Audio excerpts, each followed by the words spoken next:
విషయం ఇప్పుడు ఇదే అంశంపై మనం ఒకసారి రాజ్ మహమ్మద్ గారి దగ్గర వెళ్దాం. ఉద్యమకారునిగా రిటైర్డ్ హెడ్ మాస్టర్గా రాజ్ మహమ్మద్ గారు ప్రస్తుతం ఏదైతే బీసీలకు సంబంధించింది తెలంగాణ అసెంబ్లీ ఒకవేళ తీర్మానం తీసుకున్నప్పటికీ కేంద్రంలో ఆమోదం పొందకపోతే మాత్రం అది అలాగే మిగిలిపోద్ది.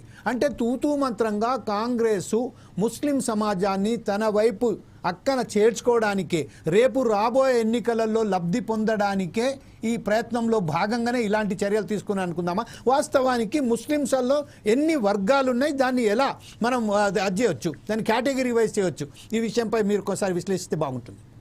సార్ నమస్కారం సార్, చాలా మంచి అంశం ఇది. ఇది నిజానికి అన్ని మతాల్లో కూడా కులాలు ఉన్నాయి. హిందూ మతంలో ఉన్నాయి, జైన మతంలో ఉన్నాయి, అదే విధంగా సిక్ మతంలో కూడా కులాలు ఉన్నాయి. అయితే వచ్చిన విషయం ఏంటంటే ముస్లింలు ఎప్పుడు కూడా కులాలు ఉన్నాయని చెప్పలే.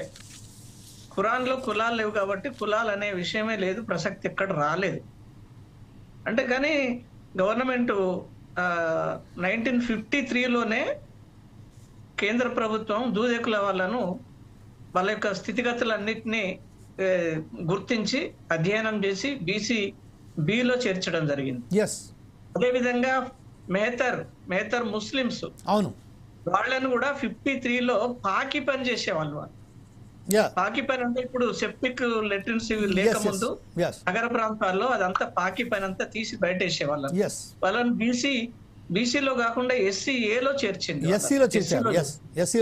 దాన్ని మళ్ళీ 2006లో బీసీఏలకు రావడం జరిగింది. దీనికి కారణం ఏంటంటే సార్, మొట్టమొదట ముస్లిం పెద్దలకు ముస్లిం మతంలో ఇన్ని రకాల బతుకులు బతుకుతున్నారు, వృత్తులు చేస్తున్నారు, వాళ్ళ జీవన విధానం మీద దృష్టి పెట్టాలి, వాళ్ళకు రిజర్వేషన్ కావాలి, వాళ్ళు బ్రతకడానికి ఓ అంశం ఏర్పాటు చేయాలి అని ఎప్పుడు ఆలోచించలే. ముస్లిం పెద్దలు ఏం చేసిందంటే ఈద్గాలు, దర్గాలు, ఇస్తామాలు, మదర్సాలు, మజీదులు, కబరస్థాన్లు, ఇమాములను డెవలప్ చేయాలి, అలీబ్లను డెవలప్ చేయాలి, మౌజిన్లను డెవలప్ చేయాలి, ఊరూరికి మజీద్ కట్టాలి, తరీకా నేర్పాలి, దీని మీదనే దృష్టి పెట్టిండ్రు తప్ప మరి సమాజంలో ఇన్ని రకాల వాళ్ళు వృత్తి చేసుకొని బతుకుతున్నారు, తిండి లేకుంటున్నారు, జీవితానికి దూరంగా ఉన్నారు, దుర్భర జీవితాన్ని అనుభవిస్తుందని ఏ ముస్లిం ఎప్పుడు అడగలేదు సార్. అదే విషయాన్ని మన వైఎస్ రాజశేఖర రెడ్డి గారి దృష్టికి వెళ్ళింది. ఇలాంటి వాళ్ళు చాలా మంది పోతాంటే ఒక గారెడోడు కనిపించిందట. ఎవరంటే నేను గారెడి పని ముస్లింలని. పోతాంటే బండ కొట్టేటోళ్ళు కనిపించిందట. ఏంటి అంటే నేను పత్తర్ పోడును బండ చేసుకుంటూ బతుకున్నాను మతం అంతా. ప్రత్యేకంగా దాన్ని దృష్టిలో పెట్టుకున్నది ఎవరంటే వైఎస్ రాజశేఖర రెడ్డి గారు. వైఎస్ రాజశేఖర రెడ్డి గారి వల్ల అప్పుడు జస్టిస్ కమిటీ వాళ్ళు వచ్చి ఇదంతా ఏం చేసిందంటే 2000 అంటే మొదటి నుంచి చేసిందంటే బీసీ ఉంది, ముస్లింలలో బీసీలు ఉన్నారు, ముస్లిం మతంలో కులాలు ఉన్నాయి.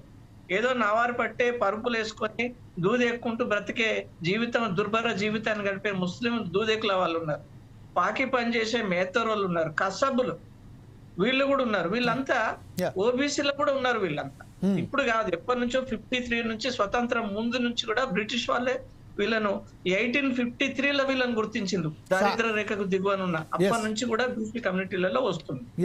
ఇతర వీళ్ళ పరిస్థితి ఏంటంటే ఇటు ముస్లింలు వాళ్ళు బీసీలు అన్నారు అవకాశం మీద లేనప్పుడు రంజాన్ పండుగలలో మా వాళ్ళే, వీళ్ళకి మా దాంట్లో కులాలు లేవు, వాళ్ళు మా వాళ్ళే అన్నారు.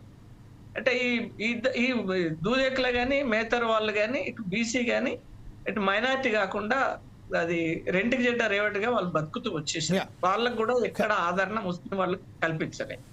తర్వాత మన జస్టిస్ వాళ్ళు 7లో 2007లో రాజేంద్ర అది వాళ్ళు ఆయన ఏం చేసిందంటే మరి ఒక కమిటీ వేయడం జరిగింది గవర్నమెంట్ వాళ్ళ మీద. ఏం జరుగుతుంది ఆ గవర్నమెంట్ సచార కమిటీ వేశారు. సచార కమిటీలలో అసలు ముస్లింల యొక్క స్థితిగతులు ఎట్లా ఉన్నాయి, వాళ్ళు ఏ విధంగా బతుకుతున్నారు, వాళ్ళ పరిసరాల యొక్క జీవన విధానం ఎట్లున్నది అనే దాని మీద పెద్ద ఎత్తున వాళ్ళు బాగా ఊరూరు తిరిగి వాళ్ళందరినీ గ్యాదర్ చేయడం జరిగింది. అట్లా అచ్చకుంట్ల వాళ్ళు అంటే ఊళ్ళల్లో అచ్చు కట్టేటోళ్ళు, చిన్న చిన్న గంటెలు, చిన్న అన్ని తయారు చేసుకుని బతికేటోళ్ళు వాళ్ళు కనిపించింది. అత్తరు సాయబులు కనిపిస్తారు, అత్తరు అమ్ముకుంటూ బతికే వాళ్ళు కనిపించారు. ధోబీ ముస్లిమ్స్ ముస్లింలే కానీ దోబీ పని చేస్తున్నారు. Yes, yes. ఈ దోబీ వాళ్ళు మళ్ళీ బీసీలో ఉన్నారు, ముస్లింలు మాత్రం మళ్ళీ ఎఫ్సీలో ఉండేది. అట్లా ఫకీర్లు ఉన్నారు. ఎస్ ఈ ఫకీర్లు అంటే అడుక్కునే వాళ్ళంతా. రంజాన్ పండుగ రోజు కూడా మనకు కనిపిస్తుంది. మన ముస్లిం సోదరులు ఆలోచించాలి. రంజాన్ లో వేడుకల్లో మనం ఉంటాం, గేటు ముందట వాళ్ళు యాచిస్తూ బతుకుతుంటారు ఇలాంటి వాళ్ళు. అదే విధంగా గారడి వేసేవాళ్ళు, గారడి పాములు పట్టుకొని ఊరూరు తిరుగుకుంటూ సంచార జీవితం గడిపేవాళ్ళు. ఎస్ గోసంగి ముస్లిమ్స్ అంటే ఊళ్ళల్లో తలారి పనులు చేసేవాళ్ళు. ఇలాంటి వాళ్ళు ఎలుగుబంటి వాళ్ళు ఉన్నారు, గుడ్డెలుగును ఆడించుకుంటూ బతికే వాళ్ళు ఉన్నారు, Yes, yes. మంగళ పని చేసే వాళ్ళు ఉన్నారు, లబ్బీన్లు ఉన్నారు. వీళ్ళంతా అనంతపురం ఏరియాలలో పనిచేస్తారు. బోరేలు తయారు చేసి వ్యవసాయ పనిముట్లు డేరాలు తయారు చేసే వాళ్ళు ఉన్నారు. Yeah. కసబులు ఉన్నారు, కురేషీలు, వీళ్ళంతా కటిక పని చేసే వాళ్ళు ఉన్నారు. Yeah. అదే విధంగా సిద్దిక్ యాబ్ది కొన్ని మన వీళ్ళన్ని అతీంద్రియ శక్తులు యంత్రాలు కట్టే వాళ్ళకి కొంతమంది కనిపిస్తున్నారు, షేకులు కనిపిస్తున్నారు, పత్తర్ పోళ్లు కనిపిస్తున్నారండి, బండ కొట్టుకుంటూ జీవితం గడిపే వాళ్ళు. Yes, yes. వీళ్ళంతా సమాజానికి దూరంగా ఉన్నారు, వీళ్ళంతా పత్తర్ Sir. ఈ విషయము ప్రభుత్వానికి తెలియదు, central government. Yes this is the one thing that ఎప్పుడైతే ఒక్క విషయం ప్లీజ్ తెలియదు. రాజ్ మహమ్మద్ గారు ఒకే విషయం ఏంటంటే ఇందులో విద్య, వైద్య, సామాజిక, ఆర్థిక, రాజకీయంగానికి దూరంగా ఉన్నారనేది సెంట్రల్ గవర్నమెంట్ కు తెలియదు, మన ముస్లిం సోదరులకే తెలియదు. అదే అంతే విషయం ఏంటంటే ప్రస్తుతం ఒక విషయం దాంట్లో మనం ప్రభుత్వం గనక సెంట్రల్ గవర్నమెంట్ కి ఇస్తే ఒకసారి చూడండి, మీరు ఎవరైనా వస్తే చూపెడతా కాశోళ్ళు ఎట్లా ఉన్నారు, పత్తర్ పొడుసు. అంటే గ్రామాలకు దూరంగా ఏ సమాజానికి దగ్గర ఉండరు వాళ్ళు, హిందూస్ అన్నిటికీ దూరంగా కనిపిస్తారు. కానీ వృత్తి వల్ల ఆచరణ అంతా ముస్లిం మతమే, వీళ్ళంతా ముస్లిం. అదే నేను చెప్పబోతున్నాను.